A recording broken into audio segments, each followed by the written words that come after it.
이 시간에 함께 은혜를 나눌 하나님의 말씀은 마태복음 11장 28절로 30절까지 말씀입니다. 한 절씩 교독하여 올립니다. 수고하고 무거운 짐진 자들아 다 내게로 오라. 내가 너희를 쉬게 하리라.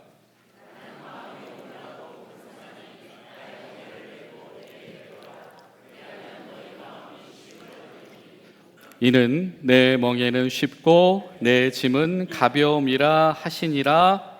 아멘. 여러분 혹시 처음 만난 분들에게 본인을 소개해 보신 적이 있으신가요? 옆에 있는 분들 한번 잘 보실까요? 만약에 내가 이분을 처음 보는 다른 좋은 분한테 소개할 때 이분을 딱 두 가지로 소개하겠다. 어떻게 소개하시겠어요? 한번 보십시오. 옆에 있는 분들. 우리 집사님은요, 믿음이 좋고요. 아니면 여러분 저를 이렇게 소개하신다면 저를 어떻게 소개해 주시겠어요? 말씀을 하지 마시고. 아마 이렇게 영업하시는 분들 또 비즈니스 하시는 분들은 더 그런 간절함이 있을지 모르겠습니다. 이렇게 나를 또 우리를 내 회사를 이렇게 소개할 때 우린 이런 거예요라고 이렇게 소개하는 그런 마음이 사실은 굉장히 절실하고 또 굉장히 중요하고 또 어떻게 하면 이 좋은 인상과 또 마음을 끌어들이는 그런 인상을 줄까, 그런 것이 굉장히 고민될 것입니다. 우리가 오늘 말씀을 통해서도 우리가 예수님을 통해서 우리 삶 속의 지혜를 배우기를 원하는데요, 오늘 말씀을 보면 예수님께서 이 제자들을 초청하시는 장면이죠. 내게로 와라, 내 제자가 되라, 나에게로 배워라 라고 하시는 장면입니다. 그런데 예수님께서 오늘 자신을 소개하시면서 스스로 뭐라고 소개하고 계시나요? 나는 누구다? 온유한 사람이다. 나는 누구다? 겸손한 사람이다. 내게로 와라, 내게로 와서 배워라 라고 말씀하고 계십니다. 자, 여러분, 이 온유라고 하는 말은 보통 그런 뜻을 가지고 있습니다. 부드럽다, 부드럽게 대하다. 그러니까 무슨 말이냐면 내가 힘이 있지만 그 힘을 사용해서 이렇게 권리나 권한을 사용해서 이렇게 강제적으로 대하는 것이 아니라 상대방을 존중하고 또 부드럽게 대하고 이런 것들을 이야기하는 거죠. 내 힘을 절제할 수 있는 상태, 내 권한을 절제할 수 있는 상태, 이런 것을 보통 온유다라고 말할 수 있습니다. 또 겸손이라고 하는 것은 무슨 말이냐면 낮아지는 겁니다. 비천해지는 것을 자처하는 거예요. 그러니까 이 자신을 과장하지 않는 것을 넘어서서 그렇게까지 할 필요가 없는데 그렇게까지 해주는 거. 그렇게 낮아질 필요가 없는데 그렇게까지 낮아지는 것. 이것이 바로 겸손이다라고 하는 단어가 품고 있는 말입니다. 수많은 선생님들이 있고 사람들에게 영향력을 발휘하는 사람들이 있는데 그 스승들 가운데에서 나를 따라와라, 세상에 살아가면서 수고하고 무거운 짐진 자들아 다 내게로 와라, 그리고 나한테서 배워라 라고 하는 그분이 자신을 뭐라고 소개하고 있냐면 나는 온유하다, 나는 힘이 있지만 그 힘을 사용해서 대하지 않는다, 나는 겸손하다, 나는 더 비천에 처하기를 원한다, 이것을 배워라 라고 소개하고 계시다라고 하는 거죠. 여러분, 그렇게 소개하면 과연 수강생이 누가 올까, 이런 생각이 들어요. 여러분, 그런 선생님한테 배우고 싶습니까? 나에게로 와라, 나에게로 오면 나처럼 부자 될 수 있어, 나에게로 와라, 나에게로 오면 나처럼 영향력이 커질 수 있어, 나에게로 오면 나처럼 잘생겨질 수 있어, 이러면 오겠죠. 근데 예수님은 전혀 다른 이야기를 하고 계시다라고 하는 겁니다. 바로 이 겸손이라고 하는 것을 제자들에게 첫머리로 가르치기를 원하신다라고 이야기하고 계십니다.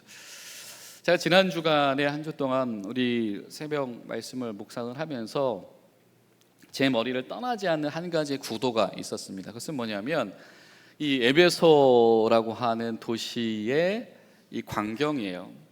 이 사도 바울과 그의 영향력 때문에 여러분 잘 아시는 것처럼 우리 지난 주간에 이 에베소라고 한 도시에서 이 소동이 일어나고 사도 바울이 그 도시를 떠나고 결과적으로 이 3차 전도 여행이 진행되어지고 마감되어지는 여정을 우리가 새벽마다 지금 보고 있는데, 여러분, 에베소라고 하는 도시가 굉장히 좀 특이한 점들을 가지고 있죠. 물론 당시에 소아시아에서 굉장히 또 이 성공했던 이 도시 중에 하나입니다만은 또 이 사람들이 어떤 특징을 가지고 있었냐면, 여러분 주전 64년부터 24년까지 활동했던 이 소아시아의 이 역사가 중에 이 스트라본이라고 하는 사람이 있습니다. 근데 그 사람이 이제 총 17권의 지리학이라고 하는 책을 저수를 했는데, 그 중에 이제 14번째 책에 이 에베소에 대한 이야기가 등장을 해요. 근데 그 내용 중에 뭐가 있냐면, 자, 기원전 356년에 알렉산더가 이제 지중해 연안의 패권을 다 차지합니다. 그리고 에베소 도시를 방문했더니, 자, 이 에베소라고 하는 도시는 이 아데미라고 하는 이 여신의 이 신화를 가지고 있고, 이 아르테미스라고 하는 여신의 신전에 대한 유산을 가지고 있었는데, 근데 그것이 어떤 누군가에 의해서 방화가 일어나고 전소되는 상황 가운데 있다라고 말을 듣고, 이제 환심을 사기 위해서 그럼 재건축 내가 해줄게라고 알렉산더가 제안을 했다라고 하는 것이죠. 그랬는데 그 시민들이 그것을 거부합니다. 그리고 자신들이 기금을 마련해서 결국은 건축을 해내요. 그래서 가로 세로 115m, 55m, 높이 18m 돌기둥을 127개를 사용해서 소위 이 고대의 7대의 놀라운 건축물, 뭐 7대 불가사의 뭐 이런 표현 쓰죠. 그 중에 하나로 들어가는 게 소아 에베소 지역의 아르테미스 신전이었다라고 하는 거죠. 지금은 물론 흔적밖에 없지만, 자, 무엇입니까? 그들에게는요 성공 신화가 있는 거예요. 우리가 그 역경을 우리 손으로 우리가 힘을 모아서 극복해냈고 회복해냈고, 그래서 이렇게 아르테미스 신전의 위대한 문화를 이루어냈다라고 하는 성공 신화가 이 에베소 사람들에게는 있었던 겁니다. 바울이라고 하는 분이 거기 들어가서 이 전도와 사역을 했던 것이죠. 반면에 바울은 어땠습니까? 근데 바울 일행도 만만치가 않았어요. 무슨 일이 있었습니까? 그 에베소라고 하는 도시에 갔더니 회당이 사용 허가가 안 나와요. 거긴 유대인들의 너무 반대가 극심해서 회당을 사용 못하게 하는 거죠. 그러다 보니까 어떻게 했습니까? 두란노라고 하는 인물의 이 서원을 남는 시간에 사용을 하면서 3년이 넘는 시간 동안에 이 두란노 서원을 근간으로 해서 복음 전하고 성경을 가르치면서 도시에 놀라운 변화가 일어나기 시작을 했어요. 사람들이 개종을 하기 시작을 했으며 회개를 하기 시작을 했으며, 그죠? 우상 숭배하던 자들이, 마법을 사용하던 자들이 막 그걸 다 불태우고 돌아오고 막 사람들이 막 따르기 시작을 하는 거죠. 그것 때문에 이 아르테미스 자부심을 가지고 있었던 사람들이 혹시라도 손해 볼까 봐, 자신들이 위축될까 봐 그들을 몰아내기 위한 갈등을 일으킨 거잖아요. 자, 바로 사도 바울도 그 역경과 아무런 기반이 없는 곳에서 그 일권에는 놀라운 성공의 신화를 가질 법한 사역을 경험을 했습니다. 그런데 둘의 반응이 전혀 달랐죠. 에베소 사람들은 어땠습니까? 절대 그것을 포기하고 싶어 하지 않았습니다. 우리가 어떻게 이룩했는데 절대 포기할 수 없어 라고 하는 것이죠. 그런데 그 와중에 바울은 어떻게 했습니까? 성령의 인도하심 가운데에서 과감하게 그것에 떠나서 새로운 도전을 하는 것으로 발걸음을 옮겼어요. 아니 3년 동안 그렇게 애쓰고 공을 들였는데 그 떠나는 것이 쉽지 않았죠. 그러다 보니까 이 3차 선교행을 마치고 돌아온 길에서도 그 에베소 사람들을 만나잖아요. 사실은 자기가 더 궁금하기도 하고 잘 지내는지, 믿음이 크고 있는지 너무 애정을 쏟는 도시이기 때문에 살펴보고 싶지만 그것을 다른 이들에게 맡기고 자신은 하나님의 인도하심 가운데서 또 다른 길을 향해서 떠납니다.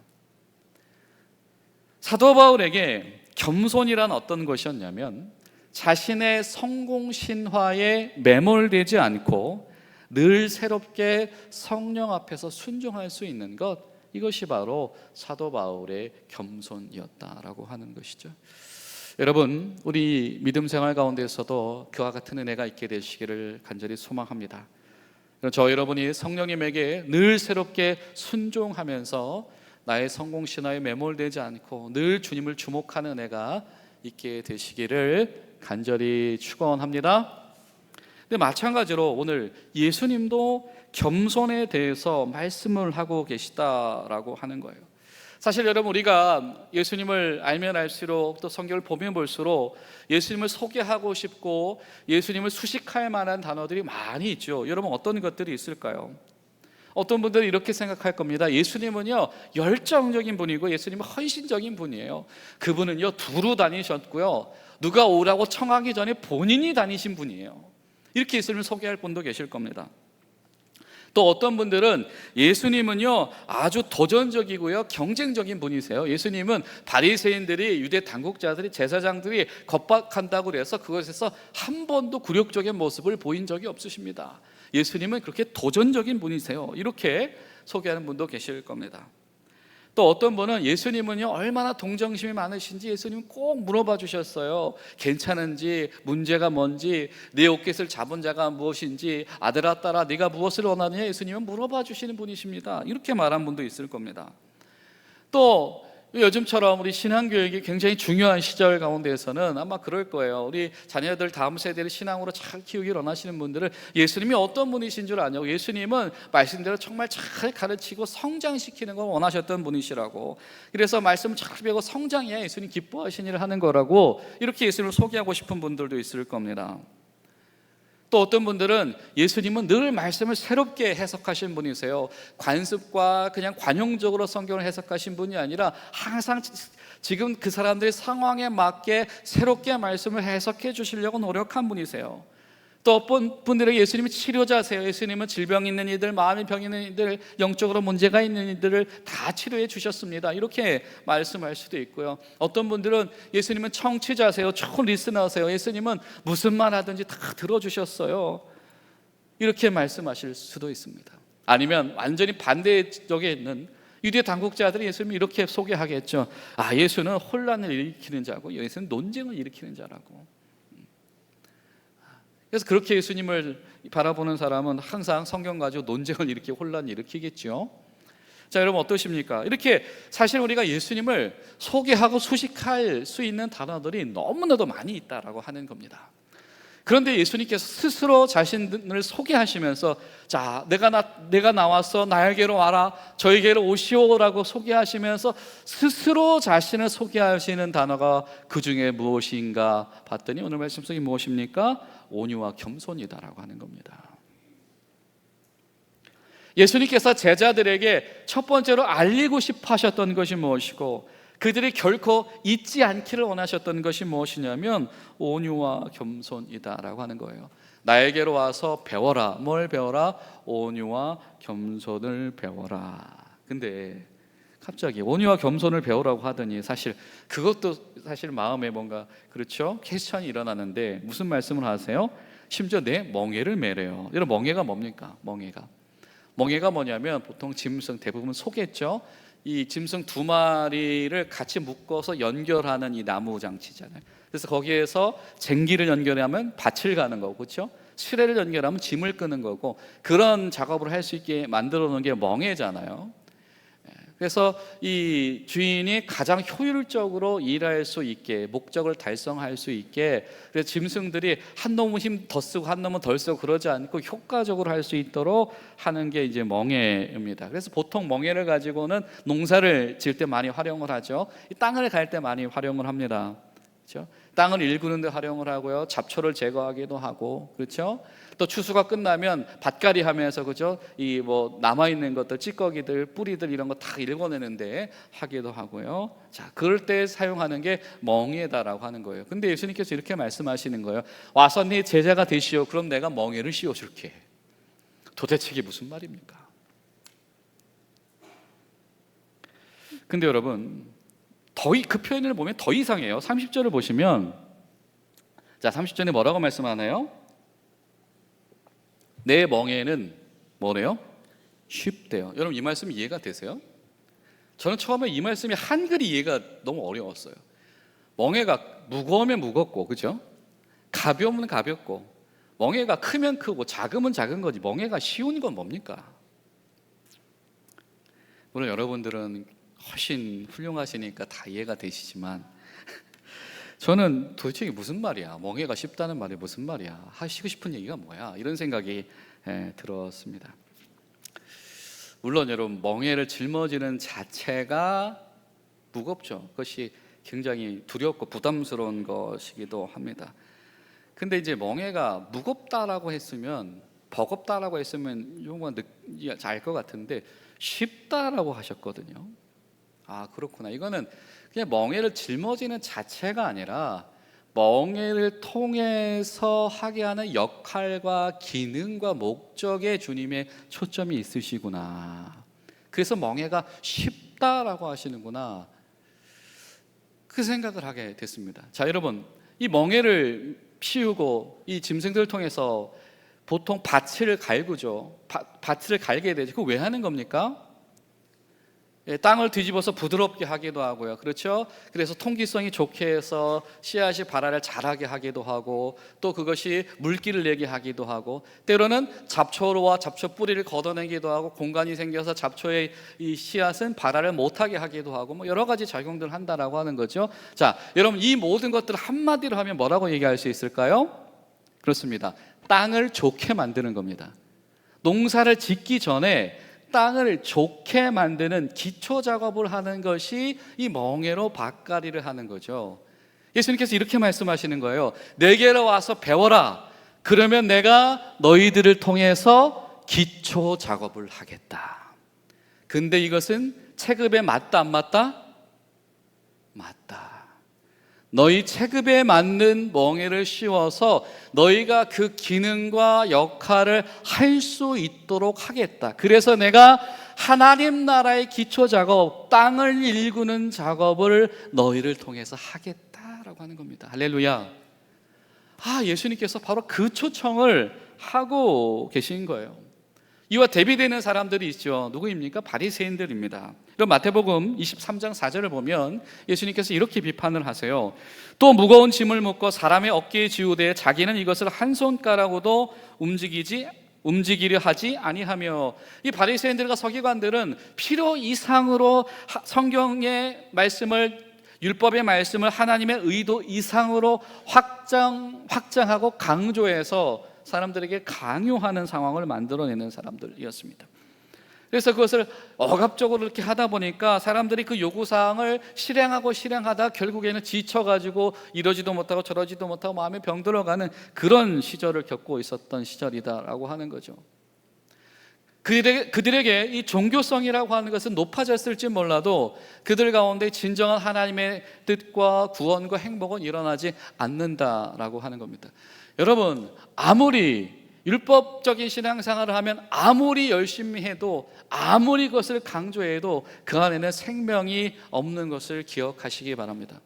예수님께서 그것을 책망하시는 거예요. 아무리 열심히 해도 그냥 그런 율법적인 강요된 신앙생활은 그 안에서 생명이 없다라고 하는 겁니다.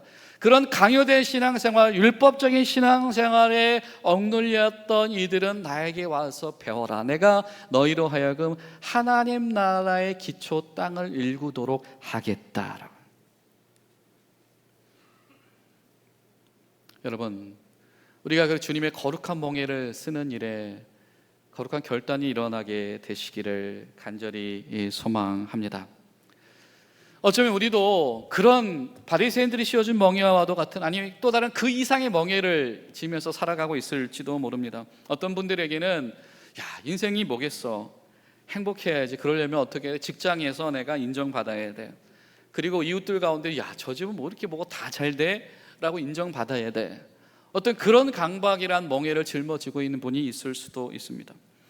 어떤 분은 내 인생은 내가 통제하고 조절하지 못하면 안 돼. 사람이 됐든 내 자녀들이 됐든 내 일터가 됐든 공동체가 됐든 내가 끊임없이 내가 조종하고 조작할 수 있어야 돼 라고 하는 이 통제의 압박의 멍에를 지고 사는 분이 있을 수도 있습니다. 또 어떤 분은 요즘 사람들은 어떻게 사는지, 무엇을 먹는지, 무엇을 입는지, 무엇을 타고 다니는지, 무엇을 배우는지 아주 그걸 속속들이 알지 못하면 불안한 그런 멍에를 가지고 살아가는 분들이 있을지도 모르겠습니다. 이렇게 생명에 이르지 못하는 멍에를 지고 살아간 이들에게 주님께서 말씀하고 계신 거죠. 내게로 와서 배워라. 내가 내 멍에를 씌워줄게. 하나님 나라의 일꾼이 되는 내 멍에를 씌워줄게. 누구는 힘쓰고 누구는 힘 못 쓰고 그런 것이 아니라 똑같이 같이 힘쓰면서 참여할 수 있는, 체급에 맞는, 능히 네가 기능과 역할을 할 수 있는 멍에를 내가 씌워줄게. 오늘 말씀은 예수님께서 그렇게 제자들을 초청하고 계신 말씀입니다. 사실 여러분, 이 겸손에 대한 이 지혜를 말씀하는 성경 구절은 굉장히 많이 있죠. 잠언을 봐도 그렇습니다. 잠언 11장 2절을 보면 교만이 오면 욕도 오거니와 겸손한 자에게는 지혜가 있느니라. 뭐래요? 겸손한 자에게 하나님이 인정하신 지혜가 있다라고 하는 겁니다. 또 18장 12절을 보면 사람의 마음의 교만은 멸망의 선봉이요 겸손은 존귀의 길잡이다. 하나님 보시기에 존귀하게 되는 이들은 어떤 이들이냐면 겸손한 이들이 하나님이 이끄시는 이 존귀 가운데 나가게 되어진다라고 하는 겁니다. 29장 23절도 마찬가지예요. 사람이 교만하면 낮아지게 되겠고 마음이 겸손하면 영예를 얻으리라. 하나님께서 영광을 얻게 하시는 이들은 어떤 이들이냐면 겸손하고 자기를 낮추며 하나님을 인정할 수 있는 이들이다라고 하는 겁니다. 이렇게 우리가 말씀을 통해서, 지식을 통해서, 영적인 지식을 통해서 이 겸손의 미덕을 이미 알고 있습니다. 자, 그런데 여러분, 이 우리가 알고 있는 이 겸손의 미덕이 저 여러분 가운데 작동하고 있습니까?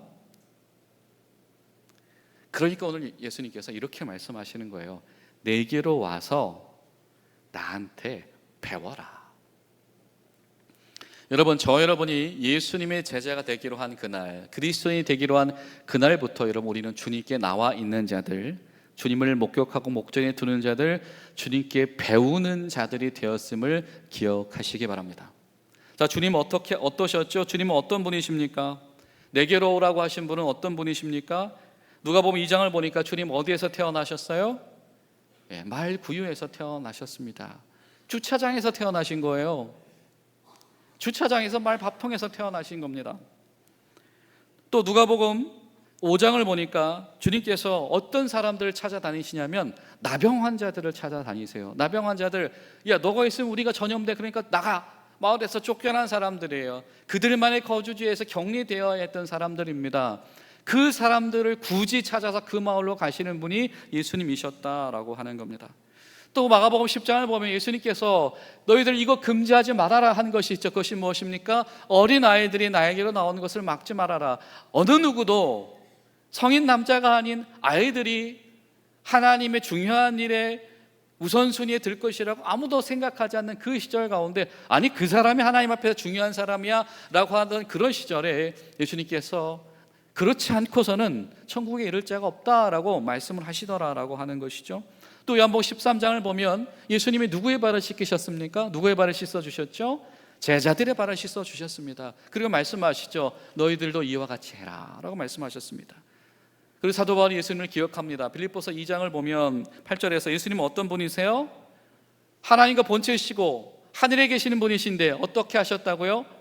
동등됨을 취할 것을 여기지 아니하시고 어떻게? 자기를 낮춰 종의 형상을 입고 죽기까지 순종하셨으니 곧 뭐라? 십자가의 죽으심이라. 예수님은 어떤 분이시라고요? 하늘에서 내려오신 분이시고 예수님은 자처해서 십자가의 길로 가서 죽으신 분이시다라고 하는 겁니다. 그 예수님께서 말씀하시는 거예요. 세상에서 힘들고 지친 자들아 내게로 와서 나를 배워라. 근데 뭘 배우는 거예요? 예수님의 그 겸손을 보고 배워라 라고 하는 것입니다. 여러분, 저와 여러분 가운데 이런 믿음이 있게 되시기를 축원합니다. 끝이 보이지 않는 삶의 연속 가운데서 지쳐있는 이들에게 들으십시오. 예수님이 내게로 오라고 말씀하셨습니다. 내게로 와서 쉬어라고 말씀하셨습니다. 내게로 와서 배워라고 말씀하셨습니다. 주님께로 오십시오라고 선포한 일이 여러분 가운데 일어나게 되시기를 바랍니다. 여러 가지 삶의 긴장이 고조되어서 하루도 안심하지 못하고 살아간 이가 있다라고 한다면 예수님께서 내게로 와서 쉬어라고 말씀하셨습니다. 주님께로 가서 배우십시오라고 말씀하는 권면이 여러분 가운데 일어나게 되시기를 축원합니다. 모든 것이 뒤죽박죽이어서 단 한 가지도 해결의 실마리가 보이지 않아서 하루하루가 어떻게 살아가야 될지 모르는 이들 가운데 여러분의 믿음이 일어나서 예수님을 주목하십시오. 예수님이 내게로 와서 쉬어라고 말씀하셨습니다. 주님께 나와서 배우십시오. 주님께로 오십시오라고 선언한 일이 여러분 가운데 일어나게 되시기를 간절히 소망합니다. 주님께서 말씀하시는 거예요. 내게로 와서 쉬어라. 근데 내게로 와서 쉰다라고 하는 거, 회복된다라고 하는 것은 무엇이냐면 나를 배우는 것이다라고 하는 거예요. 그럼 바리새인들이 강요하는 그 종교의 교리를 답습하고 그것을 지켜야 하는 어떤 종교성을 배우는 것이 아니라 이 예수님의 본질, 하나님의 본질을 배워라라고 하는 겁니다. 여러분, 우리 가운데서 예수님을 배우기 위한 마음이 여러분 간절히 일어나야 될 줄로 믿습니다. 여러분, 우리가 이미 주님의 멍에를 짊어졌는데, 우리가 기독교인이 되겠다라는 결심을 하고 우리가 이미 세례를 받았는데, 과연 내가 오늘도 예수님에게 매일매일 배우기 위해서 예수님을 주목하겠다라고 하는 마음의 실천을 하고 있는가라고 하는 겁니다. 여러분, 오늘 아침에 예수님을 주목하고 오신 분들 한번 아멘해 보십시오. 교회 가서 만날 거니까 오늘은 빠뜨렸죠, 그죠? 참 실수로. 어제까지 잘 하셨는데, 우리가 멍에를 매겠다라고 생각은 결단을 했을지 몰라도 오늘도 예수님을 배우겠다라고 하는 생각을 못하고 있을 수가 있습니다. 그러면서 내 삶의 멍에는 왜 이렇게 무겁지? 왜 나에게는 쉼과 평안이 없지? 라고 고민하고 있을 수 있다라고 하는 것이죠. 그런 이들에게 오늘 예수님께서 말씀하시는 거예요. 내게로 와서 나를 보고 배워라. 그러면 쉬게 될 것이다. 여러분, 이 성경에 말하는 겸손이라고 하는 것은요, 힘이 없어서 어쩔 수 없어서 그냥 비천함에 처하는 것이 아니고요, 힘이 있는데 그 힘을 나를 위해서 사용하지 않고 다른 이들을 위해서 사용하는 것, 이것이 바로 겸손입니다. 예수님께서 그러하셨잖아요. 그분의 권능, 그죠? 사망 권세도 이기시는 그분의 권능, 귀신도 내쫓으시는 그분의 권능을 주님께서는 자신을 위해서 사용하지 않으셨습니다. 무겁고 수고한 짐진 자들, 걷지 못하고 뛰지 못하고 다리를 절며 듣지 못하고 보지 못하는 이들을 위해서 그 힘을 사용하시는 본을 보여주신 분이 예수님이시다라고 하는 것이죠. 그 예수님께서 말씀하시는 겁니다. 나에게 와서 이것을 배워라. 그러면 어떻게 될 것이다? 너희가 쉬게 될 것이다 라고 하는 겁니다. 여러분, 우리 가운데 그런 예수님을 배워나가는 기쁨이 멈추지 않게 되시기를 간절히 축원합니다. 고린도전서 15장 58절을 보면요, 그래서 사도 바울이 이렇게 말을 해요. 그러므로 내 사랑하는 형제들아, 견실하며 흔들리지 말고 항상 주의 일에 더욱 힘쓰는 자들이 되라. 이는 너희 수고가 주 안에서 헛되지 않은 줄 알미라. 아멘. 뭐라고요? 그러므로 어떻게 해야 돼요? 주의 일에 더욱 힘써라. 네 힘을 주의 일을 위해서 더 써라. 여러분, 이 멍에를 메고 이 소가 밭을 갈고 갔을 때 사과가 몇 개 열릴지, 그렇죠? 거기서 무슨 무화과가 몇 개 열릴지 계산할 수 있겠습니까? 예상할 수 있겠습니까? 알 수 없겠죠. 그러나 그것이 정말 주인 품 안에서 온전히 사용되어졌을 때 그 소가 이 밭을 잘 갈아줬기 때문에 풍성한 열매가 맺힐 수 있게 되는 것이죠. 주님께서 그 말씀을 하고 계시는 거예요. 하나님 보시기에 그런 노력들이 단 하나도 헛되지 않다. 고맙다. 성도들이, 교회가 그렇게 주님의 일을 열심히 했기 때문에 하나님 보시기에 귀한 열매들이 맺어진다라고 하는 것이죠. 여러분, 전국의 하나님 앞에서 이런 칭찬을 받게 되신 여러분들 되시기를 축원합니다. 그런데 아무리 생각해도 이상해요. 어떻게 멍에가 쉬운 겁니까? 내 멍에를 메라. 벅차지만 그래도 감동적이다. 이랬으면, 그죠? 이러면 그래도 어느 정도 동의가 된단 말이죠. 멍에가 쉽고 짐이 가볍대요. 이건 모순 아닙니까? 말이 안 되지 않나요? 역설 아닙니까? 멍에라고 하는 단어와 쉽다라고 하는 단어, 짐이라고 하는 단어와 가볍다라고 하는 단어는 같이 결부되기가 쉽지 않은 단어입니다. 그런데 예수님께서는 내게로 와서 배워라. 멍에는 쉽고 짐은 가볍다. 그 이유가 무엇입니까? 주님께서 함께 하시기 때문입니다. 내게로 와서 멍에를 메라. 내가 같이 맬 거야. 그러니까 너도 할 수 있어. 내게로 와서 짐을 져. 세상에 주는 짐 말고 내가 너에게 지어주는 그 짐으로 교체해. 그러면 그 짐은 네가 충분히 들 수 있는 짐이야. 요한복음 15장을 보니까 성경이 이렇게 말씀하죠. 이제부터 너희를 종이라고 하지 않고 뭐라고 하시겠다고? 친구라고 하였노니 내가 너에게 모든 것을 다 알게 하였습니다.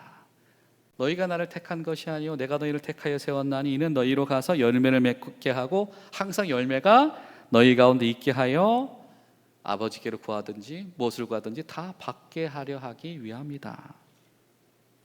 예수께서 말씀하십니다. 친구된 너희들에게 항상 하늘 아버지의 응답과 열매가 있기를 원한다. 또 고린도전서 3장 16절을 보면 성경이 이렇게 말씀해요. 너희는 너희가 하나님의 성전인 것과 성령이 너희 안에 거하시는 것을 알지 못하니 뭐라고 말씀하세요? 너희가 제자들이 교회들이 하나님의 성전이래요. 성령이 거하시는 장소래요. 너희는 예수님의 친구이며 너희는 성전이래요. 여러분, 이게 이 힘이 어디에서 옵니까? 우리가 성령 안에서 예수님과 가까이에서 예수님을 배우고 예수님과 동행하는 데에 이 힘과 은혜가 우리에게 열려지는 줄로 믿습니다. 그래서 사도 바울이 요청을 하는 거예요. 성도들에게, 교회에게, 특별히 에베소 교회에게 요청을 했죠. 뭐 하라고? 성령 충만하라고, 성령으로 가득 차라고. 그래야 주님께서 말씀하신, 주님께서 짊어지게 하신 이 멍에가 쉬운 거구나, 주님께서 짊어주신 교체해 주신 이 짐이 가벼운 거구나 라고 하는 신앙의 신비를 알 수 있게 되어진다라고 하는 겁니다. 여러분, 반드시 여러분 가운데 그런 간증이 일어나게 되시기를 축원합니다. 멍에가 고통스럽고 마다하고 쉽고 부담스러운 것이 아니라 주님과 함께 능히 짊어지고 나가는 것, 쉬운 것, 하나님 나라의 기초를 읽은 일에 동참하는 것이 기쁘고 좋고 행복한 일이 되어지는 것, 여러분 그것이 여러분들의 신앙생활 되시기를 간절히 소망합니다. 기도하시겠습니다. 좋으신 하나님 감사합니다. 우리 이 시간에 함께한 우리 공군중앙교회 성도들을 기억하여 주시고 이미 주님께서 내게로 나오라 불러주셨사오니 제자되게 하셨사오니 주님께서 지어주신 주님의 멍에와 하나님 나라의 기초를 닦아나가는 이 사역들과 주님과 함께 이 하늘나라를 짊어지고 나가는 이 모든 일들을 기쁘고 순종과 감사로 감당할 수 있는 우리 모두가 될 수 있도록 도와주시옵소서. 예수님의 이름으로 기도하옵나이다. 아멘.